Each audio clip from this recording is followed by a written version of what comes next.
হজরত মরিয়ম আলাইহিসসালাম এর সম্বন্ধে অজানা কিছু তথ্য আপনাদের সামনে তুলে ধরছি।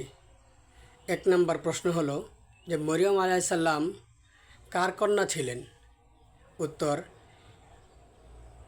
হজরত ইমরানের কন্যা ছিলেন। 2 নম্বর, মরিয়ম আলাইহিসসালাম এর মায়ের নাম কি ছিল? উত্তর হলো মরিয়ম আলাইহিসসালামের মায়ের নাম ছিল হান্না।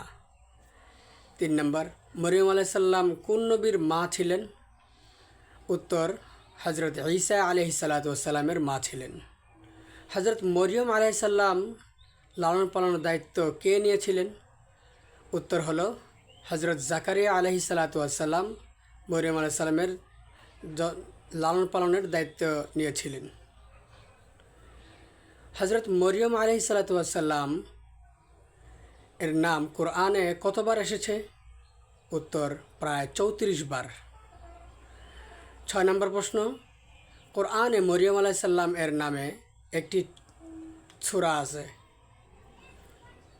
উত্তর হলো কোরআনে হজরত মরিয়ম আলাইহিসসালামের নামে একটি সূরা রয়েছে, নাম সূরাতুল মারিয়াম।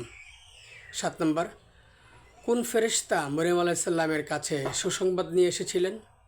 উত্তর, হজরত জিব্রাইল আলাইহিসসালাম। 8 নম্বর প্রশ্ন, হজরত মরিয়ম আলাইহিসসালাম কোথায় ইবাদতে বেশি সময় কাটাতেন? উত্তর হলো মুসলমানদের প্রথম কিবলা বাইতুল মুকাদ্দাস, যেটাকে আমরা মসজিদুল আকসা বলি, এই মসজিদে। 9 নম্বর প্রশ্ন, হজরত মরিয়ম আলাইহিসসালামকে ইসলামের কেমন নারী বলা হয়?